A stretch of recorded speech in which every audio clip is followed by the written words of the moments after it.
os voy a explicar cuál es el modelo de mejora que hemos desarrollado desde el 2010 en Asepello para gestionar la enfermedad profesional. ¿Y por qué decimos que es un modelo de mejora? Porque probablemente teníamos áreas que mejorar. Es decir, todos sabéis que la enfermedad profesional, esa desconocida de que hablaba Ramón, pues está infradeclarada. Y hay muchos factores, y este no va a ser el momento para comentar cuáles son los múltiples factores que pueden determinar esta infradeclaración, pero lo que sí teníamos claro es que antes de mirar a los demás nos teníamos que mirar a nosotros y ver qué áreas y qué margen de mejora teníamos. Y esto, se propuso entonces hacer un proyecto en este sentido,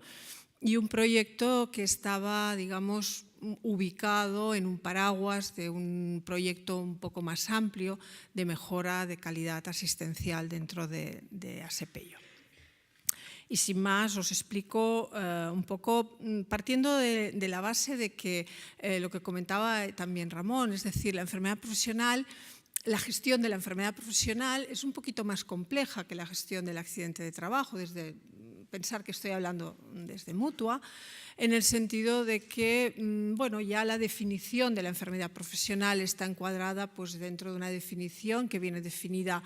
desde un punto de vista más legal que médico y, por tanto, está encuadrada en un artículo de la Ley General de Seguridad Social, donde para que una patología sea considerada enfermedad profesional, pues tiene que ser consecuencia del trabajo, por supuesto, pero tiene que estar en unas actividades definidas en el cuadro vigente y además con unos agentes que también estén en el cuadro. Por tanto, para que alguna patología sea declarada como enfermedad profesional, tiene que cumplir estas expectativas y estar dentro del cuadro. Además, hay un sistema de declaración que ya conocéis, que es el sistema CEPROS, y una serie de entidades que son, aparte del INS y el Instituto Social de la Marina, son las mutuas colaboradoras con la Seguridad Social ahora, las que pueden ser los agentes que hagan esta declaración. Es complicada desde un punto de vista, por eso, médico-legal, pero también es compleja, no es lo mismo diagnosticar, y ahora lo comentábamos, a lo mejor no es lo mismo diagnosticar una silicosis pues que una fractura de tibia. Es probable que nos lleve un poco más de tiempo, es probable que necesitemos, médicamente hablando, pues una serie de pruebas complementarias que son un poquito más complejas, y médicamente tampoco es fácil, por eso la normativa nos permite también un margen y un periodo de observación para ello. Y además arrastramos un histórico que hace que la enfermedad profesional también se viva de una forma negativa por parte de la empresa, por parte de todos los colectivos, y es que arrastramos la idea de que siempre la enfermedad profesional pues, es una enfermedad de evolución lenta, progresiva y que indefiniblemente acaba en la muerte o en la incapacidad del trabajador. Y esto pues, no es así. No siempre, al menos, por suerte, porque el nuevo cuadro no especifica esto que se definía en el año 47, sino que una dermatitis pues, que dura una semana y que se cura con un tratamiento y unos EPIs adecuados, también es una enfermedad profesional y, por tanto, no significa apartar al trabajador del puesto de trabajo, ni mucho menos. Por tanto, os quería hacer una foto, pero ya mis compañeros ya la han hecho, esa foto de cómo desde el Observatorio de Enfermedades Profesionales, los datos de CEPROS, pues de cómo está el patio en cuanto a enfermedades profesionales en este último año. Ya lo ha comentado el doctor Peraplana. Más del 80% de la patología corresponde al grupo 2, en las que se encuentran más de un 70% son trastornos musculoesqueléticos producidos por movimientos repetitivos y posturas forzadas, y el resto, a mucha distancia, ya nos encontramos patologías pues, derivadas del grupo 5, que son las dermatitis o las dermatosis profesionales, el grupo 3 de agentes biológicos, el grupo 4 por inhalación de sustancias, donde comentábamos ahora que estamos viendo muchos casos de asma, muchos casos de silicosis, y que en los últimos grupos, enfermedades por agentes químicos, y la última y testimonial, apenas un 0,28% de cáncer laboral. Por tanto, hay mucho que hacer, hay mucho que valorar, y en este sentido nos pusimos en marcha. Y alrededor del 2010, haciendo esta autocrítica y valorando dentro de este marco que os decía de mejora de calidad asistencial, teníamos claro que teníamos que mejorar en la gestión de la enfermedad profesional y pusimos en marcha un procedimiento. Un proyecto que os diría que el principal objetivo no era en absoluto declarar más enfermedades profesionales. Esto no era el objetivo y nos hubiéramos equivocado si hubiéramos tenido como objetivo este. Es una consecuencia esperable probablemente y al final lo veremos, pero el objetivo era mejorar en la identificación, en el diagnóstico, en el tratamiento, en la asistencia, en la rehabilitación y en la gestión global de la enfermedad profesional en la mutua. Teníamos claro que esto no se podía hacer, somos una mutua grande, tenemos más de 150 centros, teníamos claro que se tenía que hacer igual en Sevilla que en Lugo y que en Girona, y por tanto teníamos que establecer una serie de procedimientos que fueran homogéneos en todo caso. Y por último, como cualquier proyecto que se haga en una empresa y en la mutua igual, teníamos que contar con la absoluta implicación y apoyo de la Dirección General de la mutua, y nunca podía ser, no puedo imaginar la gestión de la enfermedad profesional si no se hace desde una forma interdisciplinar. No solamente somos los sanitarios los que gestionamos la enfermedad profesional en una mutua, sino que hay otros estamentos dentro de la propia mutua, como son los técnicos de seguridad e higiene, como son el área de prestaciones, que colaboran intrínsecamente en la gestión global de la enfermedad profesional, y por tanto tenía que ser un proyecto transversal que implicara a todas estas áreas. Y así hicimos el modelo y el dibujo que os enseño. Nosotros pretendemos que se parta, es decir, que sea el propio centro asistencial el que gestione la enfermedad profesional. Y el centro asistencial está ubicado en cada territorio, con sus empresas, con tipos de empresa diferentes, con una relación diferente probablemente con instituciones, con administraciones, con el INS, con la inspección, con los servicios de prevención, con atención primaria, y pretendíamos que esto continuara así. Y pensamos que lo ideal sería darle el soporte y los recursos necesarios a estos profesionales para poder gestionar adecuadamente la enfermedad profesional. Y siempre teniendo en cuenta estos tres bloques presentes. Ahora me vais a permitir que me centre un poco más en la estructura sanitaria, porque históricamente sí que teníamos un responsable de enfermedades profesionales, pero entendimos que no era suficiente quizá para dar soporte. Vosotros sabéis que históricamente nosotros tenemos médicos o profesionales sanitarios más expertos en traumatología por el tema del accidente de trabajo, y quizá nos hacía falta poner en marcha o estimular una red de expertos en medicina del trabajo y en enfermedades profesionales. Así pusimos en marcha, por tanto, las unidades de referencia de enfermedades profesionales, que estaban constituidas por médicos y por enfermeros del trabajo y expertos, por tanto, en este tema. Inicialmente comenzamos con 3, desde el 2010 pues ahora ya tenemos 5 unidades con un área de influencia, podríamos decir, en cada una de ellas, y con unas funciones determinadas. Funciones que pasan por la gestión de los casos complicados, de los casos que llegan a la propia unidad, pero sobre todo es una función de soporte, de ayuda, de consulta de los casos, y también a través de un sistema que hemos conseguido de interconsulta en la propia historia clínica informatizada. Hay una función clara de formación de estos profesionales respecto al resto de profesionales, conjuntamente con las otras áreas,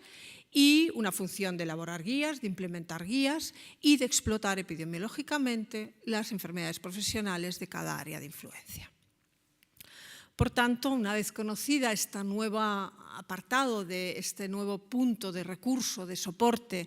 a los profesionales, teníamos claro que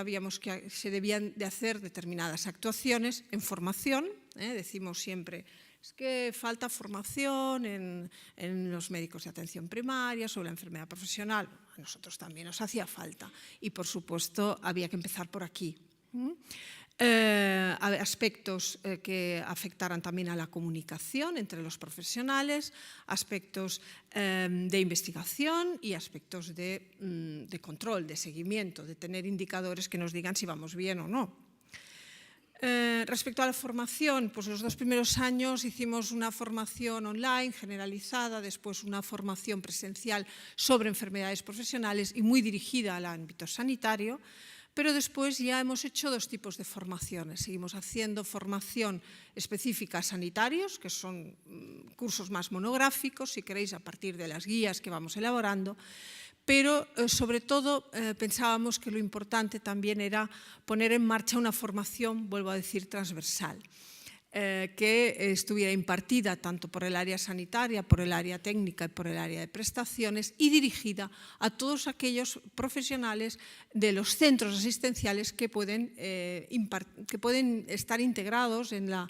participación de la gestión de la enfermedad profesional, desde el director del centro a los técnicos, a los médicos, los enfermeros, los responsables de prestaciones. Después pasa una cosa, que puedes hacer la formación, pero si eso no tiene un mantenimiento o hay alguna vía de comunicación entre los profesionales, pues a veces cuando tengo un caso, pues ¿qué hago? Bueno, pues establecimos sesiones de casos clínicos que son también transversales, en las que participan técnicos y personal de prestaciones, y que se hacen de forma mensual y se hacen pues por fonoconferencia. Y la verdad es que funcionan, se hacen a nivel general y después se multiplican en las distintas áreas de cada comunidad autónoma. Hay un espacio específico, y esto me imagino que lo entendéis así, un espacio en la intranet, hay una comunidad virtual, las sesiones que os comentaba, pero sobre todo era muy importante seguir comunicando, pensar que en empresas tan grandes a veces es importante seguir exponiendo, explicando el proyecto a las propias direcciones autonómicas internamente, aparte de explicarlo a las empresas, a las administraciones o a otros entornos.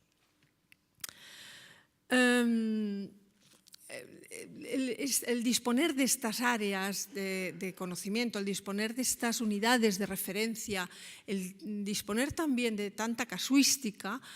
es muy importante a la hora de poder sacar conclusiones, de poder hacer estudios epidemiológicos y, por tanto, estamos en ello asociados a un área específica de investigación y gestión de conocimiento de ASEPEIO, conjuntamente con los hospitales, y dispuestos siempre a colaborar pues, con otras administraciones y con otras mutuas en este sentido.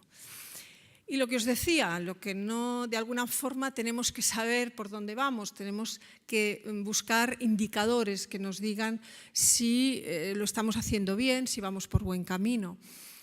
Nosotros teníamos que tener claro que, sobre todo en el área musculoesquelética, que quizá es donde ya hemos visto que se declaran más enfermedades profesionales, escogimos un indicador trimestral que escogía 4 diagnósticos de patología musculoesquelética, en concreto túnel carpiano, epicondilitis, epitrocleitis y de Kerben. A partir de estos 4 diagnósticos hacemos el seguimiento trimestral y vemos que en aquellos casos con este diagnóstico, una vez descartados los que son patología común,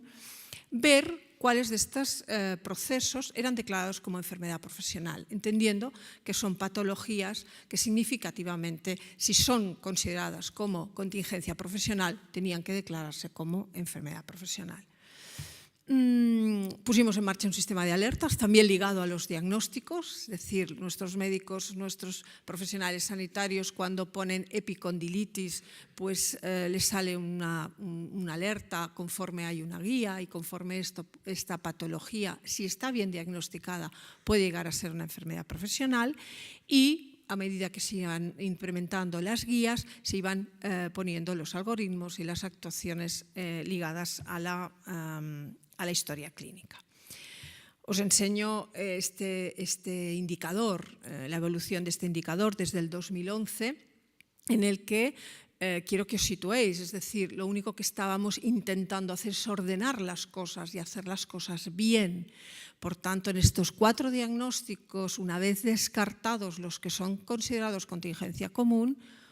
un túnel carpiano, una epicondilitis, si están bien diagnosticados, si son de origen laboral, tenían que ser orientados como enfermedad profesional. Al principio del 2011 solo declarábamos un 38%, ahora estamos en un 60%. En concreto, en el caso del túnel carpiano, en el 2009 estábamos declarando como patología, como contingencia profesional, una vez, vuelvo a insistir, descartado la posibilidad de que haya una contingencia común, cuando un túnel carpiano puede ser considerado un accidente de trabajo, probablemente en muy pocas ocasiones. Si un túnel carpiano se considera una contingencia profesional y la exposición así lo demuestra, tiene que ser declarado como enfermedad profesional y así lo entendemos. Las guías, lo que os decía, incorporar los algoritmos de las guías que se han ido elaborando para que cuando cliquemos ese diagnóstico nos salgan las actuaciones, las pruebas complementarias, la historia clínica, la historia laboral, tan importante, y en eso estamos insistiendo constantemente. Os decía, una de nuestras preocupaciones era mejorar en la historia clínica y en la historia laboral. Ahora, por suerte, ya es obligatoria el CNO, el Código Nacional de Ocupación, pero pensar que hace unos años podíamos estar valorando una posible enfermedad profesional y no saber exactamente a qué se dedicaba. Los médicos, los enfermeros del trabajo y los médicos y enfermeros en general de la mutua tienen que acostumbrarse, ya se lo hemos entendido, a hacer una historia clínica adecuada, pero además a incorporar siempre una historia laboral. Por tanto, hemos de saber en qué trabaja, qué tareas realiza, si utiliza EPIs, etc.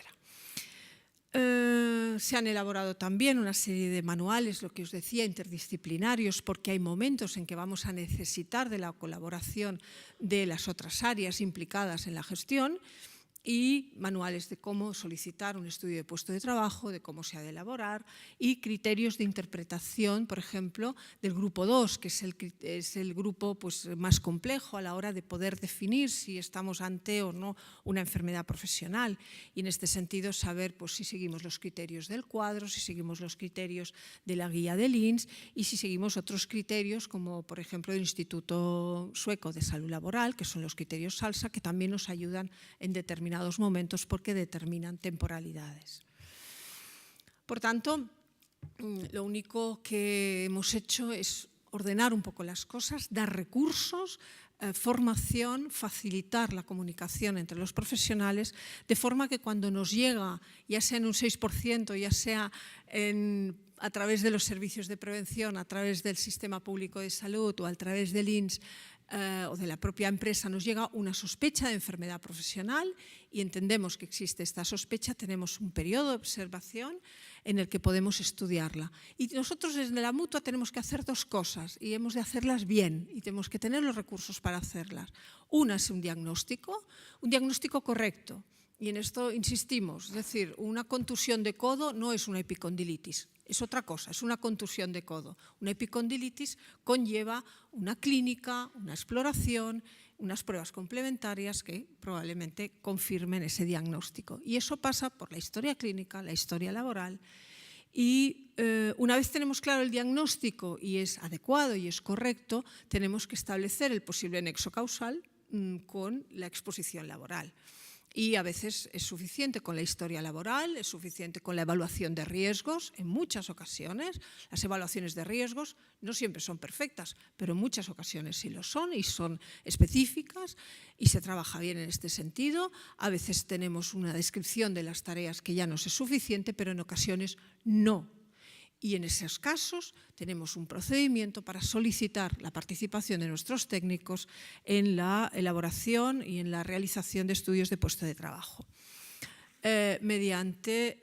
esa información nosotros podremos saber si estamos ante una enfermedad profesional y si encaja y si encaja en el cuadro de enfermedades profesionales y, por tanto, poder hacer la determinación de la contingencia. Puede ser que confirmemos y que tengamos claro que sea una enfermedad profesional de certeza, puede ser que consideremos que no hay exposición laboral y que, por tanto, sea una enfermedad común, o puede ser, como pasa en alguna ocasión, en que consideremos que aquella patología realmente es una enfermedad que está relacionada con la exposición laboral, pero no cuadra en el cuadro de enfermedades profesionales y debamos considerarla como accidente de trabajo. Y os pongo el ejemplo que siempre ponemos, pero es que nos ha pasado, pues de una sordera profesional definida en una violinista de una orquesta que lleva 30 años de exposición,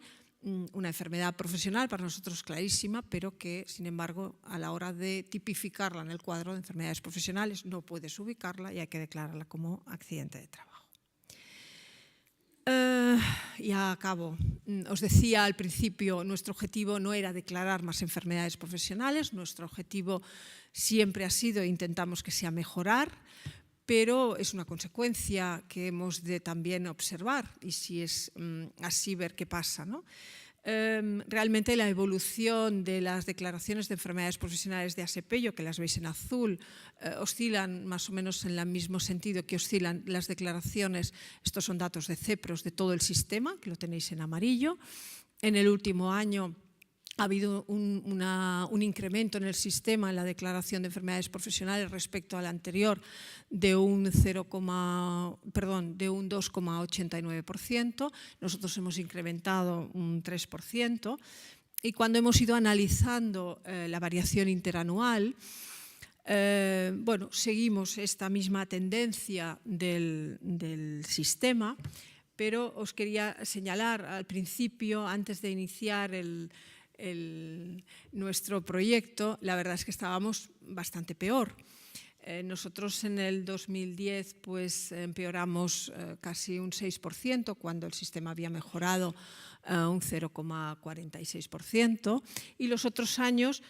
pues ya nos hemos mantenido un poquito por encima, es decir, en el 2011 pues nosotros mejorábamos un 14, el sistema mejoraba un 7, después hubo un bajón en el 2012 y volvemos a, creo que, si lo veo bien, el sistema empeoraba un 13%, nosotros un 6%, en el 2013 el sistema mejora un 7%, nosotros un 15%, y este año pues estamos bastante equilibrados. De todas maneras, la tendencia, las líneas de tendencia, en este caso la de ASEPELLO está un poquito mejor que la del sistema, pero bueno, en eso estamos. Este no era el objetivo, es una consecuencia, pero hemos de estar encima y hemos sobre todo de mantener pues las ganas de mejorar y ver los aspectos que podemos implementar. Y quería decir también que me ha encantado oír a los otros compañeros hablar de sinergias, decía Ana, y hablar de procedimientos interdisciplinares, decía el doctor Peraplana, ¿no? Quiero decir que en la gestión, tanto en la vigilancia de la salud como en la gestión de la enfermedad profesional, yo creo que